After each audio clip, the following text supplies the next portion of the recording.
গণ অভ্যুত্থানের মধ্য দিয়ে গত ৫ আগস্ট সরকার পতন হয় বাংলাদেশে। এবার যেন একই কায়দায় এগোচ্ছে পাকিস্তানও। এরই মধ্যে বেশ কয়েকটি দাবিতে উত্তাল পাকিস্তান।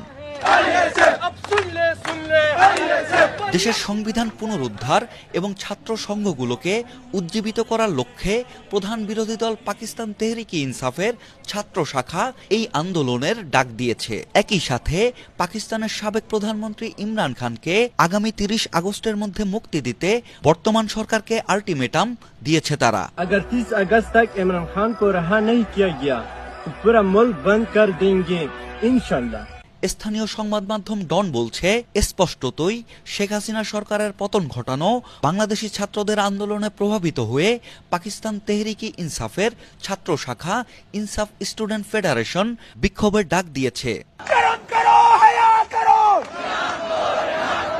আর এরই মধ্যে দেশটির কোথাও কোথাও ইন্টারনেটে ধীরগতি দেখা দিয়েছে, কোথাও বা আবার বন্ধ রয়েছে। ২৫০টিরও বেশি ডিজাইন অপশন নিয়ে ওয়ালটন স্মার্ট ফ্রিজ, বোঝে আপনার প্রয়োজন।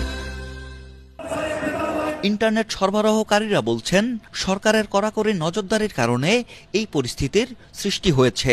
যদিও এখন পর্যন্ত এই বিষয় নিয়ে কোনো মন্তব্য করেনি দেশটির শীর্ষ সাইবার নিয়ন্ত্রক সংস্থা পাকিস্তান টেলিকমিউনিকেশন অথরিটি।